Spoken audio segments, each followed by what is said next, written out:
thérapie de la gang du matin. C'est toute une statistique qui perdure. Laurie Zéphir, salut! Salut! On parle de avant la fin de l'adolescence de leur enfant. Un couple sur deux sera séparé. Ouais. On se regarde. Ben oui, Le on but, a c'était pas de tous faire de des l'anxiété. enfants, là. Et Ben, tous ils ont en quel couple âge? encore. 15 et bientôt 14, moi. OK, tout encore un gros 3 ans. Les deux 14. Les deux 14 ici. 14, non, mais moi aussi. À micro 4 fermé, ans. t'as dit, bon, on focus bien gros sur là-dessus. Là, ce qu'on mais- dit à micro fermé, il va rester à micro fermé. Là. Non, mais t'as dit, il y a quand même un couple sur deux qui reste et qui demeure Oui. ensemble. Oui, Donc, oui, oui. Il faut Mais- s'en rappeler, ça. c'est ça. Mais si on se lance dans la rupture amoureuse, Oui. tu l'as dit tantôt, présentement, il y a beaucoup de couples qui vont à ton bureau. Oui. Et est-ce que tu as à traiter des avant-ruptures ou des après-ruptures? Après rupture, je l'ai moins eu au courant de ma carrière de façon générale. Souvent, je vais avoir un peu plus le avant rupture. Ouais. Mais l'idée, c'est que souvent, les gens ne prennent pas en considération quel effet psychologique ça peut avoir sur eux. C'est-à-dire que ça peut être positif. Il y a des gens qui sont soulagés. Moi, des fois, j'ai avoir des couples qui essaient de perdurer le couple pendant longtemps, puis qu'à un moment donné, c'est épuisant. Mais au niveau psychologique, ben, il peut y avoir aussi tout ce qui est la petite déprime, qui vient aussi le sentiment de deuil. Ben oui. Avoir une rupture amoureuse, c'est comme une forme de deuil, c'est-à-dire que ben, tous les projets qu'on avait ensemble, la vie de famille, des fois qu'on avait imaginé, toutes les petites choses du quotidien qu'on faisait ensemble, on n'a plus ça. Et des fois, les gens minimisent l'effet que ça peut avoir sur eux en disant, OK. ben, regarde, c'est pas très grave, on va être capable de passer au travers. Non, au contraire, ça peut affecter ton fonctionnement littéralement à tous les jours. Est-ce que c'est comme lorsque tu tombes en amour, tu as une période lune de miel, où là, tu te retrouves tout seul, c'est fête au village, pourquoi j'ai pas fait ça avant, puis à un moment donné, ça va te rattraper? Ça tu dépend. vas revenir à la normale? Ça C'est-à-dire dépend. le célibat nouveau, tu veux dire? Oui, tu vas, ah ouais, c'est la belle. tu sais, Enfin, tu je fais, retrouve ma vie, wouhou! puis- Puis au final, tu fais, bon, là, quand c'est. Tu sais, c'est passé, ça. Oui, Là. ben, c'est-à-dire qu'il y a des gens qui vont idéaliser cette séparation-là. OK. Puis comme tu dis, qui vont aller voir, ah oui, je peux aller voir tout le monde. Puis là, je m'en vais sur les dating apps, là, désolé l'anglicisme. Puis je vais attraper plein de personnes et tout. Puis, à ta minute, c'est un peu plus difficile et confrontant. Puis, il va y avoir d'autres personnes qui vont plus vivre une période de choc, quasiment là, comme s'ils sont engourdis OK. par la situation. Et c'est ces gens-là qu'au niveau de leur discours interne, des fois, ils peuvent commencer à se dévaloriser. Puis là, hey, je ne vais plus jamais trouver personne. Puis, il n'y a personne qui veut de moi. Puis, si cette personne-là, après tant d'années, c'est tellement une bonne personne, elle m'a rejeté, hey, là, ça veut dire que moi, je ne peux jamais avoir du positif dans ma vie. Puis, c'est là que ça peut devenir un peu plus difficile d'être en relation après. Parce qu'au final, une rupture, c'est aussi ça, c'est de se dire, c'est l'opportunité de retrouver une autre personne, des fois, qui nous convient mieux.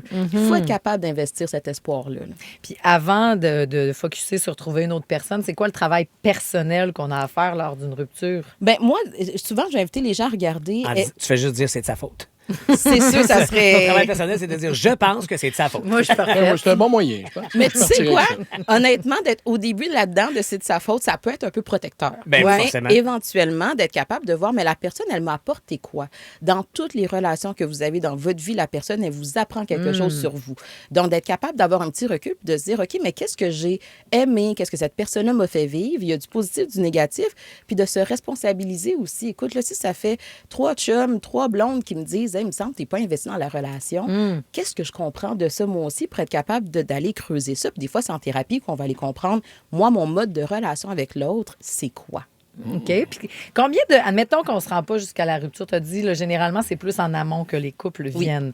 À quel moment on fait, bon, on lève la. Tu sais, c'est que des fois, Geneviève, elle nous le dit aussi, Geneviève Côté, comme c'est lorsque ça va bien qu'il faudra aller voir un tellement, thérapeute et non tellement, pas lorsque tellement. ça va mal. Il ne faut pas Oui. voir ça comme si tu lances la perche, pas parce que c'est un secret caché que je vais te laisser dans 6 mois. Là. Honnêtement, moi, à toutes les fois que j'ai un suivi de couple, que je sens que le couple est en crise, c'est beaucoup plus difficile, autant pour moi, d'essayer de padder un peu les choses, mais autant pour le couple, parce que là, le sentiment d'urgence est tellement là, Ouais. la pression qui est mise aussi. Donc oui, c'est quand ça va bien, mais qu'on voit qu'il y a des petits défis au niveau de la communication, ça vaut la peine. Quand on arrive en thérapie puis qu'on n'a plus envie de s'engager, moi, c'est ça que je vais dire au couple. Moi, quand vous le sentez, là, que ça me tente plus de venir, puis on dirait que ce couple-là, j'y crois plus, ben là, justement, on a besoin de se poser des questions plus sur la rupture.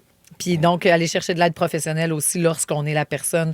Bien, en fait, les deux sont en rupture, hein, parce que même si t'es la personne qui laisse, ouais. t'as fait ce chemin-là tout seul dans ta tête, Oui. sans avoir des fois le soutien à côté de toi de la personne laissée. Tu sais, tout le monde va s'occuper de la personne qui vient de se faire laisser souvent en disant, bon, c'est l'autre le chien sale, mais Oui. lui, il a fait ce parcours-là ou elle a fait ce parcours-là tout seul dans sa tête. Une rupture, c'est pas facile pour personne. Ouais. Hein? Autant rester en couple, c'est pas facile non plus, mais de se séparer, ça l'est pas non plus. Et surtout, quand on réalise qu'on a tendance à vouloir un peu anesthésier cette souffrance-là. OK. Donc, je m'en vais vers l'alcool, je m'en vais vers la drogue, je m'investis au travail à 80 heures semaine. Bref, quand on commence à s'étourdir avec ça, on veut aller chercher de l'aide professionnelle parce qu'il faut être capable d'aller comprendre les émotions que je vis à travers tout ça. Je vous parlais de deuil tantôt, Ouais.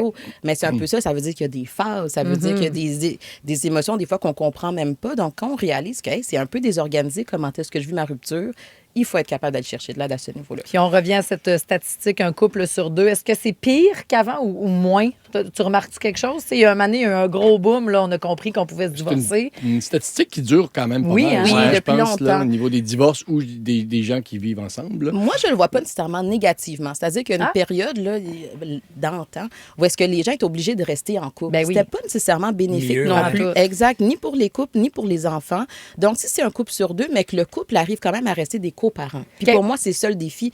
On va en thérapie parce qu'on va continuer d'être des parents quand même. Fait que s'il y a des défis au niveau de la communication, allons Puis chercher souvent, là. la statistique est annoncée comme étant un couple sur deux sera séparé avant la fin de l'adolescence de leurs enfants.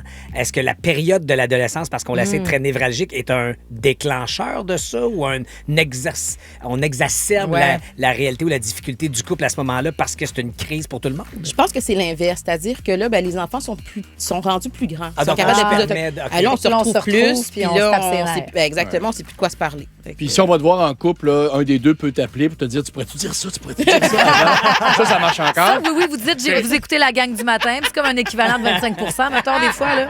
C'est Aussi, comme le mot de passe. Les codes Presque. promo, là. C'est ça. Là, vous n'avez pas de rabais, mais Laurie peut travailler de votre bord. Merci beaucoup, Laurie Zéphyr. Salut!